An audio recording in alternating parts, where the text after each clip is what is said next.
ಮತ್ತೆ ಮತ್ತೆ ಕರ್ನಾಟಕದ ವಿರುದ್ಧ ಕನ್ನಡಿಗರ ವಿರುದ್ಧ ಆದೇಶಗಳು ಬರ್ತಾ ಇದ್ರೆ ಯಾರೂ ಸಹ ಕನ್ನಡಿಗರು ಕೈಕಟ್ಟಿ ಕೂತ್ಕೊಳ್ಳೋಕ್ಕಾಗಲ್ಲ.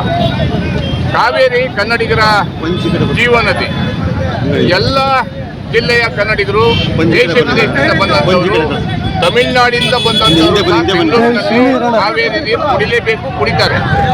ಆದ್ರಿಂದ ತಮಿಳುನಾಡು ವ್ಯವಸಾಯಕ್ಕೆ ಕೇಳಿದ್ರೆ, ನಮ್ಮ ಜಿಲ್ಲೆಯ ಮಂಡ್ಯ ಮೈಸೂರು ಜಿಲ್ಲೆಯ ರೈತರು ವ್ಯವಸಾಯಕ್ಕೆ ಕೇಳಿದ್ರೆ 2 ತಿಂಗಳಿಂದ ನೀರುಗಳನ್ನು ಕೊಟ್ಟಿಲ್ಲ.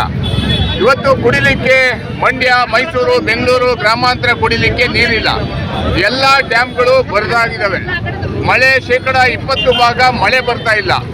ಆದರೂ ಸಹ ಇವತ್ತು ಕಾವೇರಿ ನ್ಯಾಯಾಧೀಕರಣ ಮಂಡಳಿ ಇವತ್ತು ಆದೇಶವನ್ನ ಇಡೀ ನಮ್ಮ ರಾಜಕಾರಣಿಗಳು, ಲೋಕಸಭಾ ಸದಸ್ಯರು, ನಮ್ಮ ಸರ್ಕಾರ, ಕೇಂದ್ರದ ಸಚಿವರು ಪ್ರಧಾನಿ ಮೇಲೆ ಒತ್ತಡವನ್ನು ಹಾಕಿ ಮಧ್ಯಸ್ಥಿತಿಗೆ ಪ್ರಧಾನಿಯನ್ನ ಕರೆತರಬೇಕನ್ನುವಂಥ ಒತ್ತಾಯವನ್ನ ಮಾಡ್ತಾ ಇದ್ವಿ.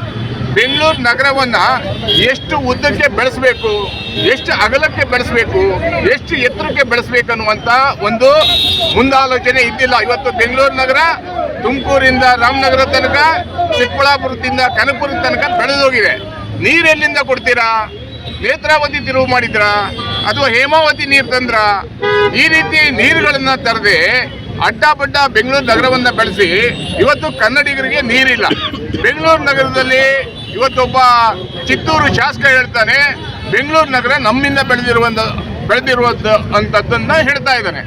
ಆದರೆ ಬೆಂಗಳೂರಲ್ಲಿರುವಂಥ ಬಹುರಾಷ್ಟ್ರೀಯ ಕಂಪ್ನಿಗಳಲ್ಲಿ ಇವತ್ತು HR ಇರ್ಬೋದು ಅಥವಾ ಕೀ ಪೋಸ್ಟ್ಗಳಲ್ಲಿ ಬೇರೆ ರಾಜ್ಯದವರು ಇದ್ದು ಕನ್ನಡಿಗರನ್ನ ತಿವಿತಾ ಇದ್ದಾರೆ, ದಿನನಿತ್ಯ ಕಿರುಕುಳ ಕೊಡ್ತಾ ಇದ್ದಾರೆ. ಕನ್ನಡಿಗರಿಗೆ ಕೆಲಸ ಇಲ್ಲ. ಒಂದ್ ಕಡೆ ಬೆಂಗಳೂರಲ್ಲಿ ಕುಡಿಲಿಕ್ಕೆ ನೀರಿಲ್ಲ. ಕನ್ನಡಿಗರ ಹೊಟ್ಟೆಗೆ ಮಣ್ಣನ್ನು ಹಾಕುವಂತ ಕೆಲಸವನ್ನ ವ್ಯವಸ್ಥಿತವಾಗಿ ನಮ್ಮನ್ನಾಳುವಂತ ದೊರೆಗಳು ಮಾಡ್ತಾನೆ ಬಂದಿದ್ದಾರೆ.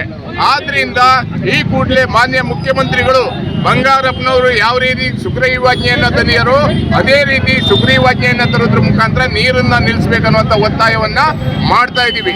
ಒಂದು ಪಕ್ಷ ನೀರು ನಿಲ್ಲಿಸಿಲ್ಲ ಅಂದ್ರೆ ಬರೀ ಕನ್ನಡ ಹೋರಾಟಗಾರರು ಮಾತ್ರ ಅಲ್ಲ, ರೈತ ಪರ ಸಂಘಟನೆಯವರು, ದಲಿತ ಪರ ಸಂಘಟನೆಯವರು, ಕಾರ್ಮಿಕ ಸಂಘಟನೆಯವರು, ಚಿತ್ರ ನಟರು, ಎಲ್ಲ ರಾಜಕೀಯ ಪಕ್ಷಗಳು ಸೇರಿ ಒಟ್ಟಾರೆ ಕರ್ನಾಟಕ ಬಂದ್ ಅನ್ನ ಮಾಡುವಂತ ಕೆಲಸವನ್ನ ಮಾಡ್ತೀವಿ ಅನ್ನುವಂತ ಎಚ್ಚರಿಕೆಯನ್ನ ಕೊಡ್ತಾ ಇದ್ದೀವಿ. ಸರ್, ಯಾವಾಗ ಮಾಡಬಹುದು ಸರ್? ಅದೇನಾದ್ರು ದಿನಾಂಕ ನಿಗದಿ ಮಾಡ್ತೀವಿ? ಈಗ ಸರ್ಕಾರ ಭಾನುವಾರ ಸರ್ವ ಪಕ್ಷಗಳ ಸಭೆಯನ್ನ ಕರಿತೀವಿ ಅನ್ನುವಂತ ಮಾತನ್ನ ಹೇಳಿದ್ದಾರೆ.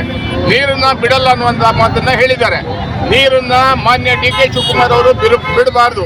ಈ ಕೂಡಲೇ ಜನನಾಯಕ್ ಅನ್ನುವಂಥ ಸಿನಿಮಾ, ತಮಿಳ್ ಸಿನಿಮಾವಂತ ಈ ರಾಜ್ಯದಲ್ಲಿ ಬ್ಯಾನ್ ಮಾಡಬೇಕನ್ನುವಂಥ ಒತ್ತಾಯವನ್ನ ಮಾಡ್ತಾ ಇದ್ದೀವಿ. ಒಂದು ಪಕ್ಷ ಬ್ಯಾನ್ ಮಾಡಿಲ್ಲ ಅಂದ್ರೆ ನಾವೇ ಬ್ಯಾನ್ ಮಾಡುವಂಥ ಕೆಲಸವನ್ನ ಮಾಡಬೇಕಾಗತ್ತೆ ಅನ್ನುವಂಥ ಎಚ್ಚರಿಕೆಯನ್ನು ಕೊಡ್ತಾ ಇದ್ದೀವಿ. ನಾಳೆ ಎಲ್ಲ ಕನ್ನಡ ಪರ ಸಂಘಟನೆಗಳು ಸೇರಿ ಸಭೆ ಮಾಡಿ ದಿನಾಂಕವನ್ನ ಘೋಷಣೆ ಮಾಡ್ತೀವಿ. ನಮ್ಮ ಒಗ್ಗಟ್ಟು ಕೇಂದ್ರ ಸರ್ಕಾರದ ಕಣ್ಣನ್ನು ತೆರೆಸುವಂಥ ಕೆಲಸವನ್ನ ನಾವು ಮಾಡಬೇಕು. ಎಲ್ರಿಗೂ ನಂಬಿಕೆ ಇದೆ, ಈ ಯಾವುದೇ ಕಾರಣಕ್ಕೂ ತಮಿಳುನಾಡಿಗೆ ನೀವು ನೀರನ್ನ ಬಿಡಬಾರ್ದು. ನೀವು ಬಿಟ್ಟಿದ್ದೇ ಆಗ್ದಲ್ಲಿ 1 ವರ್ಷ ಎಲೆಕ್ಷನ್ ಇದೆ, ರಾಜಕೀಯ, ಅದು ಭವಿಷ್ಯ ನಿಮ್ಗೆ ಗೊತ್ತು ಯಾವ ರೀತಿ ಆಗುತ್ತೆ ಕರ್ನಾಟಕ ಜನತೆ ಸಿಡಿದ್ರೆ ಅಂತ. ದಯವಿಟ್ಟು ಕರ್ನಾಟಕದ ಪರವಾಗಿ ಕೆಲಸ ಮಾಡಿ, ಕರ್ನಾಟಕ ಮುಖ್ಯಮಂತ್ರಿಯಾಗಿ ಮುಂದುವರಿರಿ ಅಂತ ಈ ಸಂದರ್ಭದಲ್ಲಿ ಹೇಳ್ತಾ, ಮುಂದೆ ಬಂದಿನ ದಿನದಲ್ಲಿ ದೊಡ್ಡ ಮಟ್ಟದಲ್ಲಿ ಉಗ್ರ ಹೋರಾಟ ಆಗುತ್ತೆ ಅಂತ ಎಚ್ಚರಿಕೆಯನ್ನು ಕೊಡ್ತಾ ಇದ್ದೀವಿ.